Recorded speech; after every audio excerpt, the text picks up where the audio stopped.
KFAN. See two of the biggest names in folk rock as they take the stage together. Don't miss out when the Avett Brothers and Trampled by Turtles co-headline the XL Energy Center on October 24th. Tickets are on sale now. For more info and to get yours today, head over to KFAN.com, keyword calendar.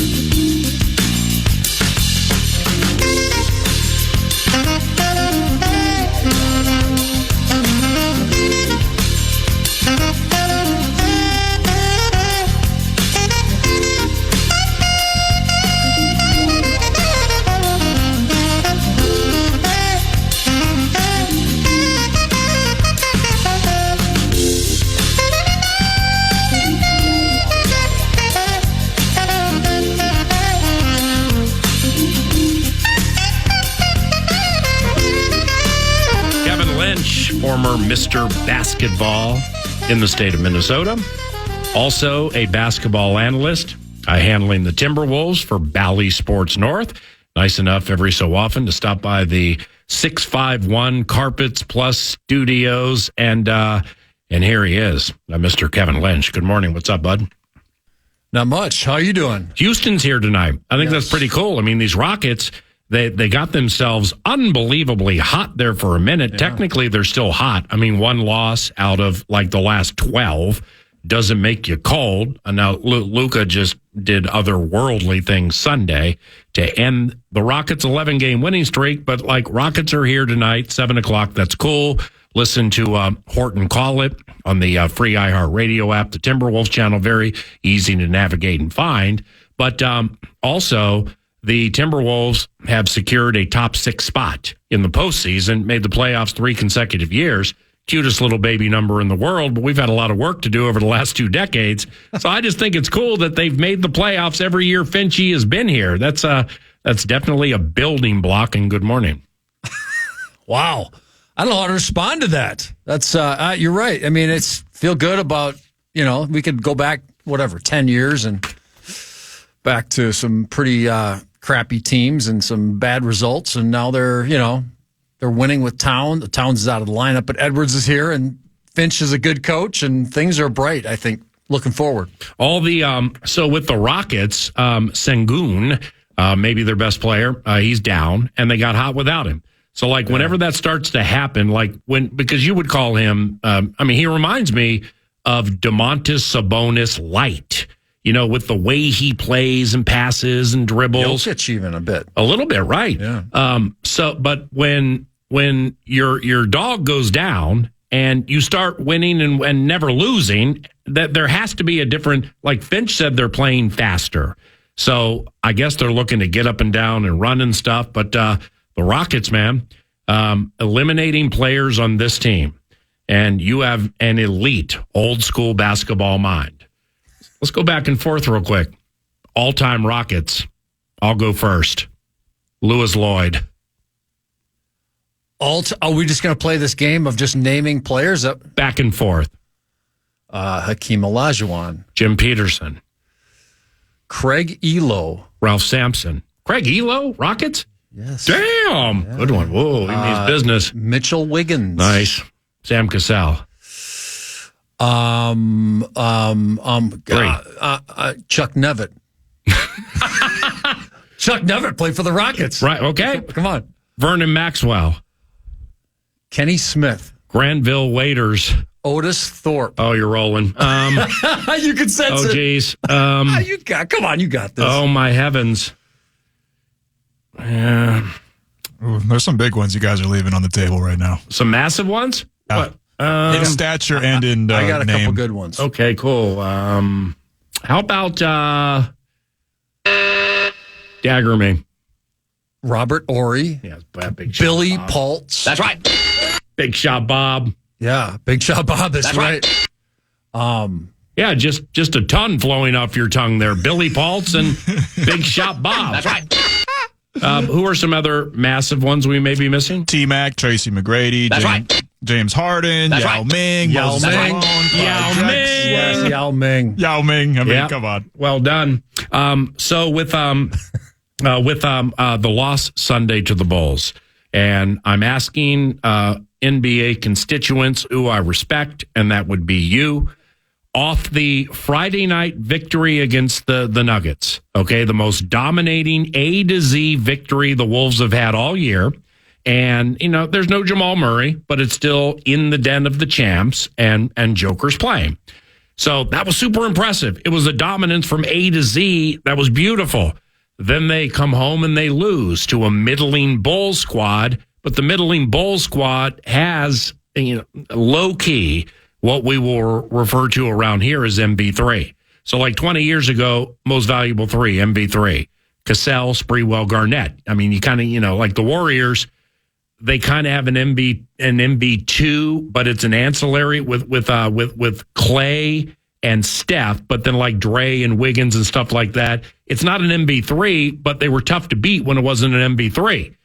Yeah. The Bulls, when Vucevic, DeRozan, and Kobe White are going, that's a tough team to beat. I didn't see the game, but I would assume they were going shooting 58%. So were you super negative on that loss? Because most people I'm chatting with weren't, and I'm glad they weren't. Right. Because A, we're not going to win them all the rest of the way. B, when that little MB3 gets going, especially the turnaround player of the year in Kobe White, they're difficult to beat, Caruso, what was he, like 7 of 8 from behind the arc? Alex Caruso just got red hot right off the bat, started sticking threes, and he was a problem early on. What the Wolves gave up, 64 points in the first half. So the Bulls were that's without Zach LaVine. I'm kind of curious what your thoughts are on Zach LaVine, but they got some good pieces, and DeRozan just seems to put up big numbers against the Wolves every time they play. And Kobe White, I don't really like Kobe White's game. There's something about that guy I just don't like. But he was awful the first 4 years of his career, being a high first-round pick. And now he's hitting the most threes. Just everything's turned around. I know. And, he kind of reminds me, he's a better version of Elfrid Payton. Remember you were kind of big on him like 10 years ago. Yeah, wiry. Yeah. But this guy's a better player, I think. But, yeah, Kobe White, just something about his game I'm not a fan of. But Vucevic is a good player. DeRozan plays well against the Wolves all the time. And, look at Chicago. They got Patrick Williams didn't even play. LaVine didn't, so they should be a better team, if you ask me. So, anyways, Caruso got hot early in that game against the Wolves, and the Wolves couldn't score at the end, and their defense was a little shoddy for parts of that game, I thought. So after beating Denver the way they did Friday, if there was any of this to the Wolves' performance, shame on them. And what I mean is, we have you whenever we want you, because we're better than you. We think we can push that button and blow by you, specifically off what we did Friday. They're not there yet. They're just not that type of team. They can be, but to have that aura, no, they don't have that aura yet, at least to me. No. That's not going to come until you get to the finals or win a championship. But no, what's interesting about that Chicago game is, I kind of agree with whoever you've been talking to. I don't think it's a disaster if they're not the first seed in the Western Conference. Now, it'd be nice to have, home court advantage in the playoffs, but I don't know. Maybe this team there'll be an added pressure if you're number one in the West, and then you get matched up against Golden State or the Lakers in that first round or something like that. That could be a little dicey with a little pressure added to it. So I don't know. If they're 2, 3, if they're 1, great. If they're not and they're 2 or 3, that's fine with me. So losing to Chicago is not a disaster. The Wolves showed in that playoff series last year against the Nuggets that they can play with the Nuggets, no matter if it's Jokic, Murray, Porter, and Gordon, their most important four. Right. That they can play with them. They may not win, but they can force them into headaches. Then we had that couple of Tuesdays ago, nobody's playing, and you have Jokic and Murray and Porter and Gordon, and you almost beat them. Right. And then you beat them. And you not only beat them, you kill them. They dominated the Nuggets A to Z last Friday night. Why do you think they play the Nuggets so well? Why do you think all these games are so tightly contested? Well, I think one thing is that the Wolves have that can bother the Nuggets is some size. To me, Jokic, like you look in the finals last year against Miami. Miami's such a small team, and Adebayo's he's an all-star big man, but he's 6'9", and Jokic just kind of dominates anybody small. Small guys don't bother him. Like some big guys get bothered by smaller big guys when the smaller big guys guarding them. Yeah. But Jokic he's got such a game that just a talented player like Adebayo is not going to bother him. So my point is I think the Wolves with their size can give the Nuggets a little bit of problems. And let's face it, for the most part, Denver can't really slow down Edwards when he's rolling. Yeah. He's just a headache for everybody, but Denver especially. So I don't know. If the Wolves played Denver in a playoff series, that would be really interesting. They're going to give them problems. And look at them; they're 2-1 against the Nuggets this year so far. Now with the Timberwolves and like film watching, okay, I brought this up earlier just in passing. When they beat Golden State and Anthony Edwards right after the game, he jumped right on the praise wagon of assistant coach Mike Inori. Yeah. And he's like, we knew what inbound play they were going to run. Kyle Anderson, a couple of last words with Finchy. I was wondering what that was all about. Runs over, gets Clay, and messes up the whole play. Right. And then Ant's like, Micah's the MVP here. They're paraphrasing. It's like they have versions off this. And we knew what they were running. Right. Okay, now let's fast forward to these Denver games. Okay. Now I asked Finch about it earlier, and he was kind of short-winded on it, which means there's something he doesn't want to share, and that's fine. Jokic, best passing big man in the NBA, right? Yeah, I think so. One of the best in the history of the NBA. Yes. He has 7 assists in 3 games against the Wolves, including a 0 a couple of Tuesdays ago. Yeah. He got to 5 Friday night in lickety-split fashion, and he got stuck on 5 for 2.5 quarters. They're doing something off film with tendencies. I just know this. Tendencies Joker has with where he likes to pass, with where he is on the floor, because they're cutting off passing lanes one way or another. And like, if he wants to unfurl this with 12 to go on the shot clock, well, now they're going willy-nilly with 6 on the shot clock because Monte Morris jumped some route Nori, Finch, and staff found on tape. I mean, they're just working this film study next level right now, man. Yeah. Well, one thing they're not doing against Denver is they're not double teaming Jokic a lot. So guys are staying on their responsibility, whoever they're guarding. So that's one thing.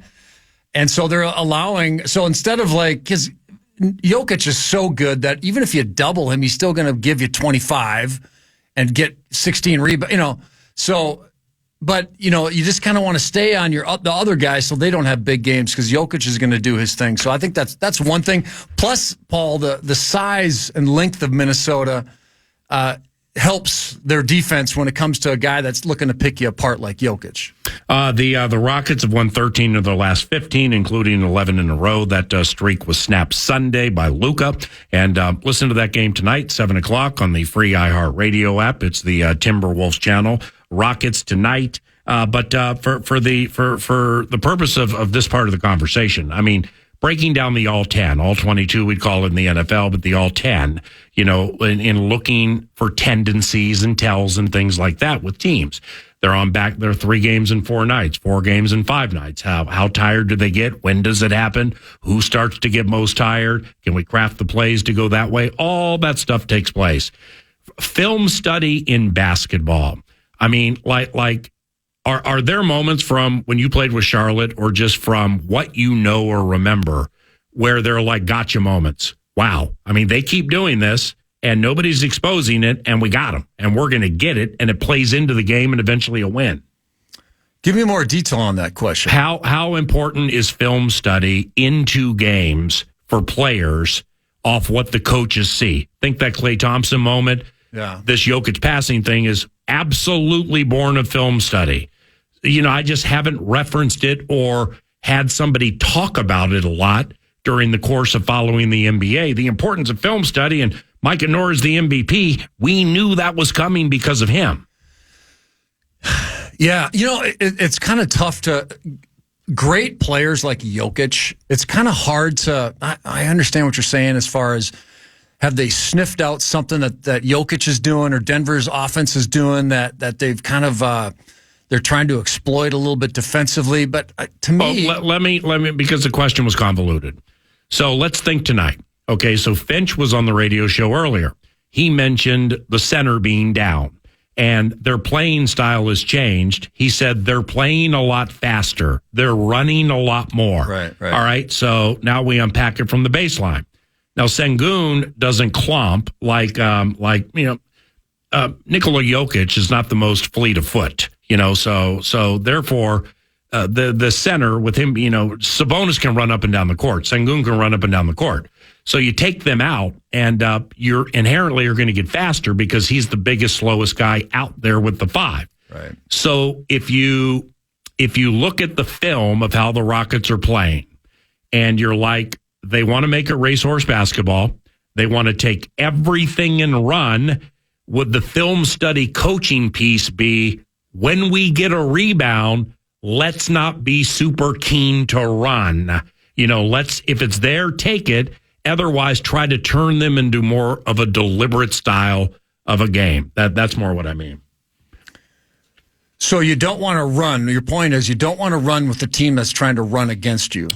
Yeah, I mean, maybe. It's what I'm getting at is film study into basketball games. How important is it? Oh, it's important. I guess my point was a second ago was just sometimes against great players, like a guy like Jokic or Embiid or some of these great players nowadays, they're so talented that and they've seen everything, every type of defense. Every other team in this league is just trying all these different things to kind of slow them down. And great players just kind of they handle everything you throw at them. So. That's what I think as far as great players. So, I mean, teams that are trying, like you look at Houston trying to run against you, they're just going to try to shove it down your throats without Şengün in the lineup because you're right, he's going to slow you down to a degree. So, Minnesota's transition defense at times has been questionable, I think, with their slower lineup. But, film study is important. I mean, you go to a Wolves practice, they always do film right before they come out to the court. Just like every practice, and nowadays they don't even practice much because end of the season, guys are tired, whatever, and they're probably doing more film work than they are on the court. Right now with the Timberwolves and 13-14 left or whatever, then into the postseason, Mike Conley and Jaden McDaniels. Conley's shot has caught fire of late. Yeah. And McDaniels is typical Jaden in that he's in and out, but he's more in offensively these days and seems to be calmer, like off the dribble and in the key, and he's just calmer with his offense. They're both important. But if you had to identify one moving forward where you have to have points and a scoring threat from this guy, Conley or McDaniels, which would it be and why? Now, both would be a boon. Yeah, of course. I'll take McDaniels, just because I think if Jaden McDaniels ever really kind of figures it out and stops being this one really good game, he gives you 22 and sticks a few threes, and then he disappears, and kind of this whole pattern like this, up and down. If he ever can get consistent and give you, I know we talked about this not that long ago. If he can give you 14 points a game and be a 3-point threat, boom. To me, this is a championship type of team, one of the top teams in this league that can get to the finals and actually win it all. But that's a big if so far with McDaniels. So I would, to answer that question, I'd say Jaden McDaniels and Conley, let Conley run the team, let him focus on that. Stick some occasional threes, organize, keep everybody under control. And then I look at this team offensively and I think Edwards is there. Towns is going to be there when he's healthy, and he's going to be a serious scoring threat. They need that one other guy to really you can count on him. The MB3. Yeah, and get that third scoring threat. And I think they're all hoping McDaniels would turn into that, and he just hasn't done it consistently. But if he does, this team is going to be really dangerous. Is there any guess or any idea or maybe something I missed like with Karl Anthony Towns, like when he's returning? I mean, is there an anticipated return? No, they haven't said anything. Right. It's kind of frustrating, and every NBA team is like this. A guy gets hurt, especially one of their main guys, and they just give you so little information that everybody kind of gets frustrated. Like, come on, give us a report or something. Mm-hmm. We see him on the bench at home games, so he's there, he's around. but just so little is being discussed about it. It's like, come on, let's get something. Well, the NBA, I don't know what the rules on injury reports are, but the NBA this year has had like players, and I don't have an example, but it has happened, where you haven't heard anything about them for a month and a half. Then under the cover of darkness, they're in the shoot around 30 minutes before the game, and they're going to play. And Drew Holiday, I think, was a recent one. He didn't go from like out injured to in. He went, he was at morning shoot around. All of a sudden, day of, they just let you know that the player's going to play. Yeah, I don't really understand for a lot of NBA teams how they're so secretive on this kind of stuff. And everybody, the fans, the media, we're all like, what's going on? Give us more detail of. And sometimes these injuries are hard to know, especially with the meniscus with Towns. I mean, I have a friend of mine I play tennis with, and he had meniscus surgery. He was back playing tennis in 2 weeks. 2 weeks after surgery, he was back playing tennis. But it's tennis. Yeah, but I'm playing. It's a stop and start sport. It's similar to basketball. Unless you're running through your forehand. Right. Then it's not stop and start. Okay, you're right. Yeah, exactly right. But my point is with meniscus, it can be a little bit dicey, but could it be 6 months, 3 months, 2 weeks? So you don't really know. So, but yeah, I wish they'd kind of dole out a bit more information so you know what's going on. Kevin Lynch, Bally Sports North. You on TV tonight? I am not. Bally Sports North for 7 o'clock for the game. Listen to it at the free iHeartRadio app with Alan Horton. Right around 7 o'clock from Target Center. Good one to attend, too, if you're interested. Houston, quite the hot team. Timberwolves playoff bound. A final segment with Kevin's around the corner on KFAN. Man.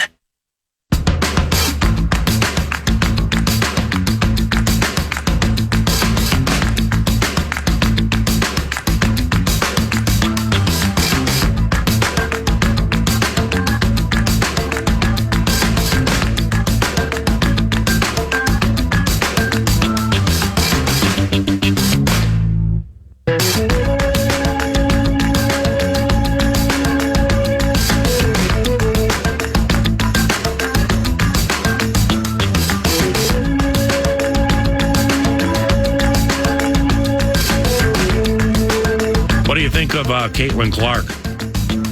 Oh, she's great. I haven't watched a lot of how I just see highlights and stuff, but I watched the highlights, so I missed the game. I was at my brother's house last night having dinner, and then so I missed the LSU game. And anyways, my brother told me as we were sitting on talking after dinner, and he's like, "Oh, it looks like Iowa won," and I thought that was interesting. So when I got home last night, I watched some of the highlights of the game. Yeah, she is fun to watch, man. She could play. I hope she gets into the WNBA and just lights it up. And she seems like a good kid. And I mean, she reminds me a little bit of Pete Maravich. All this, she broke Maravich's scoring record or whatever that stood for how many 50 years or whatever. But she kind of plays like Maravich. She's just got that wild streak to her. But yeah, she's Paige fun. Beckers too. Yeah. The hop. I mean, she is a baller. Holy cow, is she good? Has she declared for the draft? I know Clark has. Paige is staying one more year. Is she? I believe Paige is staying one more year. Angel Reese hasn't said anything yet, but I think Paige is staying one more year. Yeah. So when do they enter college the same time? Do they graduate from high school the same year? Can you check that? I don't know. I was curious about that. Well, see, I mean, I know Paige lost that year to being injured, so that probably factors into it. Yeah. If you came up playing girls basketball, you're like eighth grader who's on varsity. You're one of those. You're just that good. Yeah. And you're the same high school year as Caitlin Clark. I mean, seriously, could you run second or third for more awards over the course of 5 years behind her? I mean, because it's like, how do you beat her? Yeah. I mean, at that stage. So then you get into college. And you have never met her, rarely talked to her, some camps here, tournaments there. And then you get into the tournament and you play each other. I mean, what comes out of those young ladies who have been in the rear view mirror of her spotlight for half a decade? That maybe that's Angel Reese. I don't know. I mean, maybe it's players who have heard of her, played against her a little, and are very good McDonald's All-American types. Think of that. But because they were the same high school year as her, they never could get the accolades because of her. Yeah, I'm sure some kids, some girls, young women that, they probably look at it a little, with some jealousy, but I mean, she's helping and she's promoting the game of women's basketball and girls basketball for that matter. So in a way, what she's doing, she's been a phenomenon. Big time. I watched the full game last night. Did you really? I'm never watching, and this is with all due respect, it's just either things going on or it's nothing against the sport or the game, because I love basketball. But, I like to get some past performances here outside of just her. She's unbelievable. So you kind of know what you're watching. But they really built that Clark-Reese drama thing. They sucked me in. I mean, the promotion of it sucked me into that game last night. Really? Not looking for, is there going to be a fight? Is she going to do is Angel Reese going to do the ring thing again? Is Caitlin Clark going to flash in front of her face like, right. You better, if you don't see me, you better find me, or whatever it indicates. And there was really none of that or minimal of that, but I wasn't there for that. I was there to watch two high-enders, and then you learn about this Morrow girl for LSU, I think's a sophomore, the bomb. She's phenomenal up and down the court. Some of the ancillary pieces with Iowa, I knew Caitlin passed. I didn't realize she passed that well. Yeah. I mean, she's throwing people open up and down the court. Exactly. And it was appointment television. It's been there is no, water cooler anymore, but it's been the water cooler talk around the fan all day today is that game. It was absolutely phenomenal. At least the first half totally lived up to the billing of the heavyweight fight that it was. Kevin, I wanted to ask you real quick. You and PA were talking about film study and finding teams' weaknesses and this and that. If a team was watching the Wolves, any of these Western Conference teams that are going to be in the playoff mix, if they're watching the Wolves film, what is the Wolves' weakness that they're looking to exploit? Boy, that's a good job over there. No, that's good. I would say it seems like the Wolves, one of the things I would do if I'm an opponent of the Timberwolves would be keep Gobert off the backboards. Yeah. Teams that have done that take away a big weapon that doesn't get talked about as much as it deserves. Because when Gobert goes out and gets you 16 rebounds and 7 of them are offensive, it's such a major weapon because you got so many other things to worry about with Edwards, and then Towns is healthy and other players. But when you take away that action right at the rim, then Minnesota becomes just kind of a perimeter driving type of team, and then you can guard them differently. Because if the Wolves are hitting threes, Edwards is attacking the basket, and you got Gobert giving you 16 points, 16 rebounds, and a ton of offensive second chance points, then they're one of the better teams in this league. So if I'm an opponent, I try to keep Gobert away from the backboard. That's what I do. To win the championship in the NBA, do you think it's wide open? Because yes. Okay, right. I mean, I've heard that in common thread fashion. So. Now, the Boston Celtics, they have some Dallas Cowboys sucker to them. Where they're star-studded, they look like they're going to get to it, and they never get to that certain point you think they're going to get to. Yeah. Well, what happened? I mean, did Tatum, Brown, Horford, they down? No, they all played. Well, who was the best player? Derek White. Oh, he was? Wow, that's weird. But now that's passed. So now they have Drew Holiday, and his perimeter defense is, yes, T.R. Dunn is blushing when he locks you up on the perimeter. Drew Holiday is just very tough that way. Is Boston in any way starting to look like the absolute target at which to shoot to win the NBA championship, or is it still super wide open? God, I think getting Porzingis for Boston changed things because they were kind of up, at least along the front line, kind of a smaller team. So getting a guy 7'3" or 4", or whatever he is, who can shoot threes, by the way, who gives them a presence defensively in the paint. And then I think Drew Holiday's a stud. I mean, he's one of my favorite NBA players. This is their best starting group that they've had in 10 years. And they've been a factor, as you know, for the last 8-10 years, including Kyrie Irving time and when he played for Boston. This is their best team. So they're the team to beat, if you ask me. In the West, it's very open. I've had people say, the Clippers are going to... No. Clippers, man, I don't know. The Wolves are better than the Clippers. Yes. And they got issues, and Kawhi Leonard, they're not always healthy, The West Denver's very good. Denver's the favorite, but... If Jokic and Murray are healthy, it starts and stops with them, in my opinion. Yeah. Oh, you're saying in the NBA? Yes. With Denver? Yes. Ooh, really? Yes, and even it's more so than Boston. Yes, it's because they know what it looks like, what it feels like, and how to do it. Yep, you're right. It's the Cowboys with Dak and CeeDee Lamb and Micah Parsons and all these shiny toys. I mean, bounced from the first round again. It's the Cowboys have some $3 bill to them. The Celtics have a little bit too, with expectations and not being able to push through. That Porzingis angle's the bomb, because like when they were really good, now granted, it's Derek White when he was with San Antonio, he highly touted, didn't put a lot of it together. He's the best shot blocking guard in the NBA for my taste. But the Celtics were pushing Robert Williams on us. I mean, you talk about plotters. I mean, he might block 5 shots in the game, but when he was healthy, it's going to take him 5 years to score 5 points. Porzingis hits threes, blocks shots, good off the dribble, dunks on you. He's smart. Yeah. That's an excellent take and move by them last year, right? One thing that you just kind of mentioned a minute ago about Boston is, and this is true about them, the one question, it seems like every time Boston gets to a key moment, it could be in the finals against Golden State a couple years ago, and then when they lost to who they lose to Miami last year. Yeah. It seems like when it comes down to like crunch time, deep in the playoffs, game 6 or 7, it's an elimination game. Like Jaylen Brown turns the ball over 8 times and can't score, and Jason Tatum underperforms to a degree. I love Tatum. I love his game too, but it seems like there's been certain moments deep in the playoffs where he just doesn't play well or doesn't play as well as you think he can, and then they suffer because of it.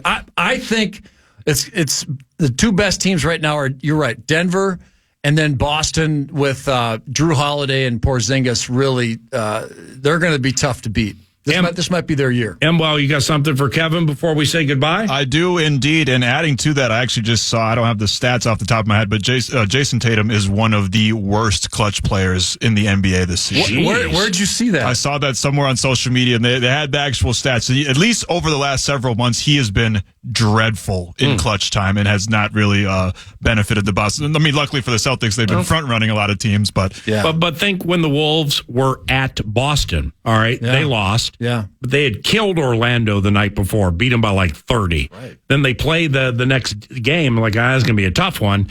And they pushed to overtime, I think. Pushed them to overtime, and it was one of those rare visuals where you could literally see everybody get tired, where their legs just like three minutes into OT, that's it, out of gas. Did the best we could.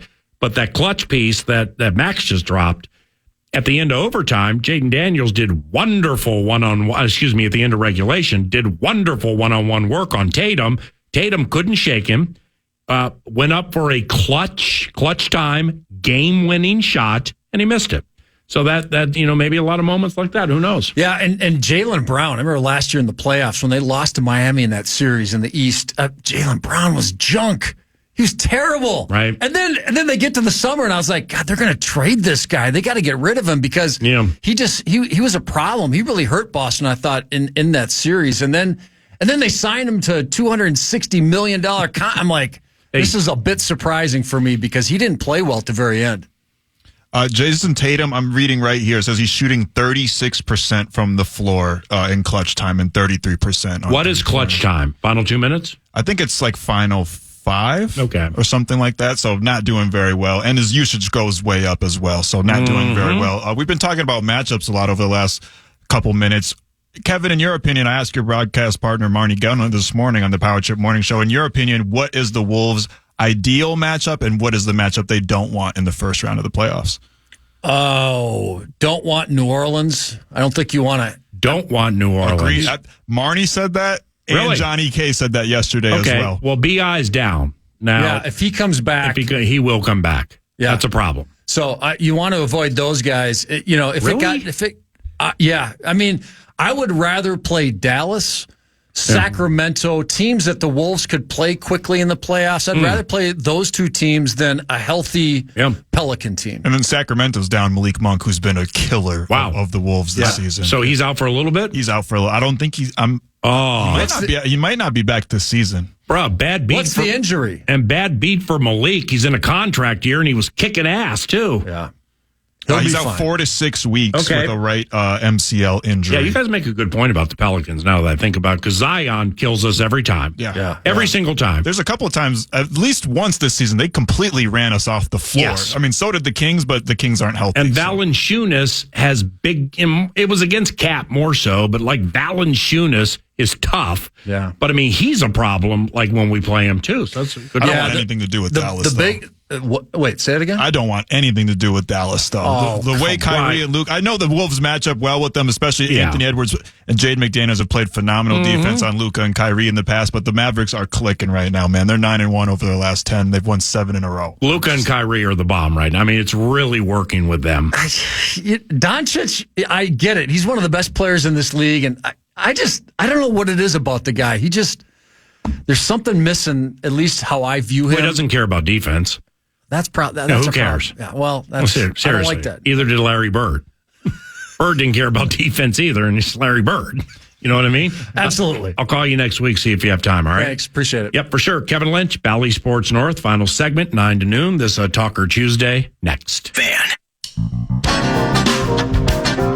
So the next 3 Wednesdays, 9 to noon, will be at Twin Cities Orthopedics Performance Center, executing the toil. Yours truly there tomorrow with Maxwell Fuller at KFAN Fights. If you'd like to follow Max via the tweet machine, as 9 to noon does. Max will be back here and on the radio show tomorrow from TCOPC. We expect Vikings inclusion, most likely a coach or maybe a veteran player who's over there working out, something like that. So we expect that at sometime tomorrow. Mike Florio, ProFootballTalk.com. He'll definitely be on the radio show. Likewise for HOF, Tony Dungy. Tony will be in Minnesota in a little less than a month. In fact, April 20th for a Rise with the Guys at Grace Church in Eden Prairie. This will be the 3rd consecutive year I've had the honor of taking part in that event. And it's arisewiththeguys.com if you are interested in getting tickets for the Saturday morning event. It runs about 2 hours, like 9 to 11 in the morning. And we have a specialist theme this year, playing off the word special. CJ Ham with the Minnesota Vikings will be there and speaking. David Tyree, who made the helmet catch in the Super Bowl for the New York Giants, he'll be in town. Likewise for Matthew Slater, maybe the greatest specialist or special teams player in the history of the NFL. For the New England Patriots, he housed 3 rings for the red, white, and blue of football immortality with some wonderful stories to share. Tony Dungy is always the leader of the charge, and Tony will be there too. So we'll talk about that and a lot more tomorrow on the radio show from Twin Cities Orthopedics Performance Center, HOF Radio with Tony Dungy tomorrow. Arisewiththeguys.com if you're interested in tickets. Maxwell Fuller with excellent work producing 9 to noon, and I'm Paul Allen. Thanks for the good times. The program is next. Making a wave when you can. Temporary layoffs. Good times. Easy credit rip-offs. Good times. Scratching and surviving. Good times. Hanging in a job. Good times. Ain't we lucky we got 'em. #Fake Radio. Good times. The season can't end like that. Podcast today's Paul Allen Show, or listen back to previous show and interviews by going to the iHeartRadio app or KFAN.com.